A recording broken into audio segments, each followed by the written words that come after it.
Good evening, everyone. Tonight I'd like to give you a couple of ideas on how I wish I'd known I should be starting a new piece right from the beginning.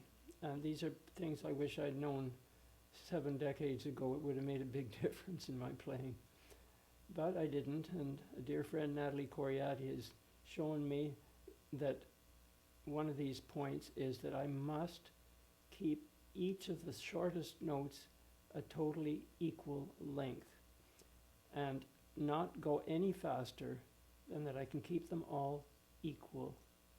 So if I use an image, for example, the piano key goes back like that and it's a teeter-totter, and when you release on the way up and you drop, you can pull the key down with the drop and get a lovely tone. Nothing forced or hit.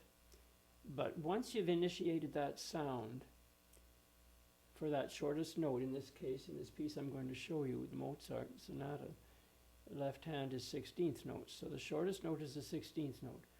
If I thought of a team of dog sled with a team as a team, and the sled is on this side, and the sled they're going to pull that sled all the way to the back of the concert grand piano.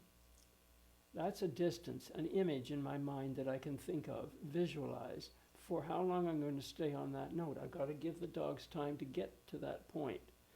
That's what I have to be visualizing in my mind for the length of every 16th note in the piece.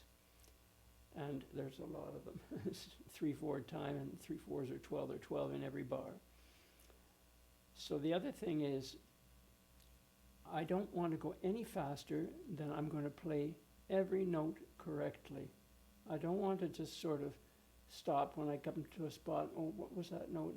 Oh yeah, okay, I'll go on. You're training in mistakes. Perfect practice is what is necessary. If you just do practice and you have mistakes, you're practicing in the mistakes. And it's so hard to break those mistakes later on.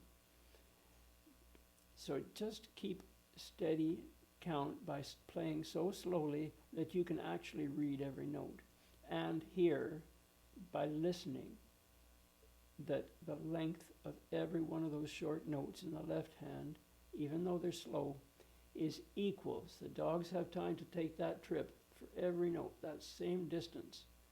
Then you won't rush. Then you'll be practicing with correct notes, with the correct length, what is necessary. The other thing is to try and get a good tone. So sitting on your front half of your chair, you don't want the back of your leg to be back up on the seat. You want to be sitting forward on your seat so that you can feel that if you were to lift your arms in frustration, there's a lady, she calls herself Dr. B on the internet, and she gives it as an example, and she says, just imagine, oh, I forgot to water the flowers and they're all going to die. Oh. You just pick those arms up and drop like that. You'll feel the full weight. You'll feel that relaxation. So it starts with relaxation. Adele Marcus said that when we went to a master class in Maryland. Listen here, she said, it starts with relaxation. So you don't start with tense shoulders and then say, oh, how can I get them loose? You are relaxed. The spine is tall. You're thinking of your whole core body right from your seat, and it's able to sway left and right or toward the phrase that you're going in, much like you'd think in many martial arts things where you use the core of the body in motion. But not to get sidetracked, keeping it simple. Start your piece so slowly that you are not going to be stumbling on the notes. You know that you can handle them because you're not going any faster than you can read every single note that's up there.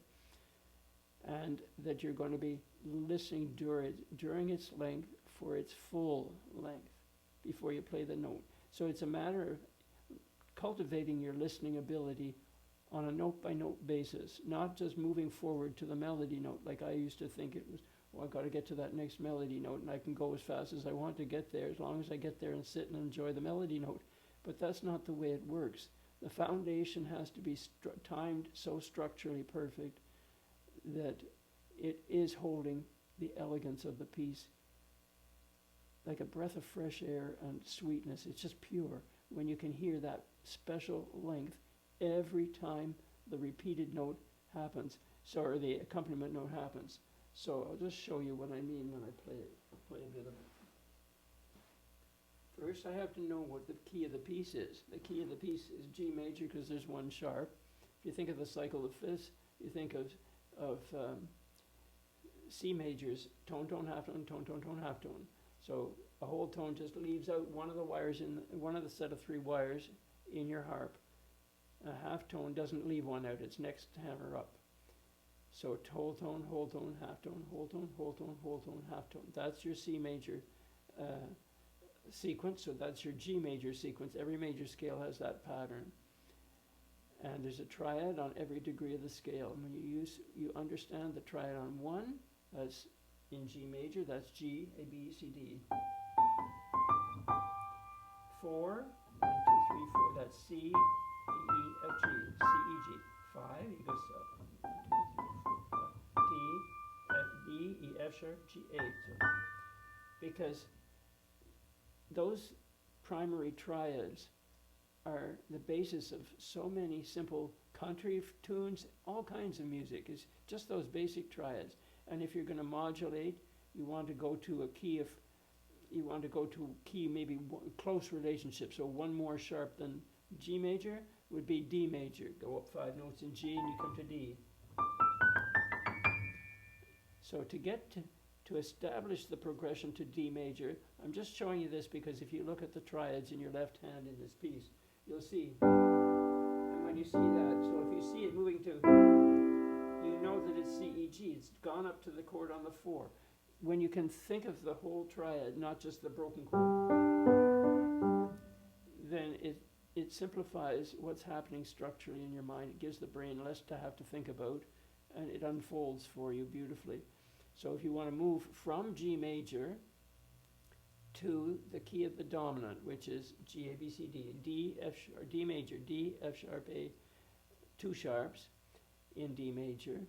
You want to move to that key, you have to go through the triad on the 5th note of D major. So D, E, F sharp, G, A, C sharp, E, to go to D. That's 5 to 1. It's called a perfect cadence or full close. And the chord of approach to that would be, could be a chord on 2. So in D major, that could be E, G, B, because E is the 2nd note of D major. Could be a chord on 4. Could be a chord on 6. Or it could be one in its first inversion, D, F sharp, A with F sharp on the bottom.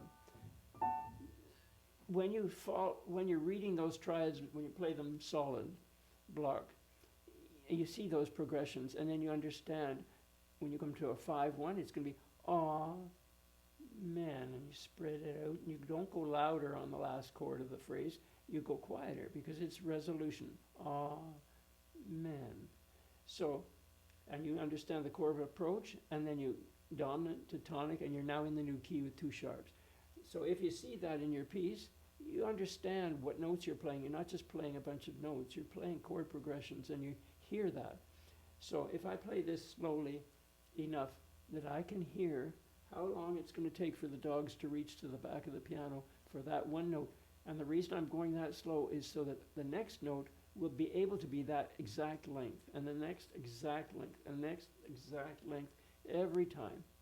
The melody will just fit because it's sitting on a foundation that is stable then. So if I try that, and I just say I'm going to go so slow that I'm in control of every one of those notes in the left. So.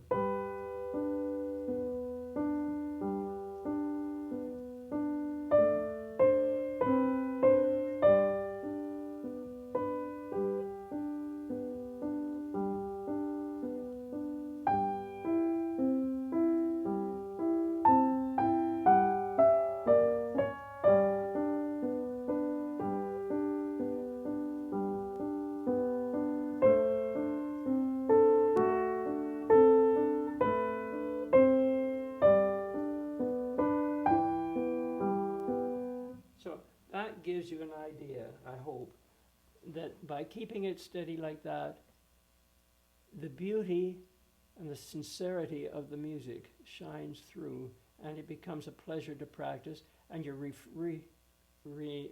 playing it over and over, reinforcing that beauty every time you play it, because you're not allowing yourself to go faster than you can handle and then playing wrong notes, or just playing at a tempo you think you can handle and having it uneven in the left hand. It has to be even, and that's the length of every one of those accompaniment notes. It's not a lateral thing that you want to think of. You want to think of something that's going to give you the time to be sitting on each one of those notes in the left hand. And then then when it goes faster, it's just going to be a dream to play. But don't be in a hurry to go fast. Keep it slow for a good long time. And then when you do want to go a little faster, set the metronome at the tempo, the slow tempo that you've chosen, and then move it up 1 or 2 notches and try it again. And it's going to start to feel, well, there's hardly any difference. I can keep it that steady. It's almost the same distance the dogs are having to travel on every one of those bass notes.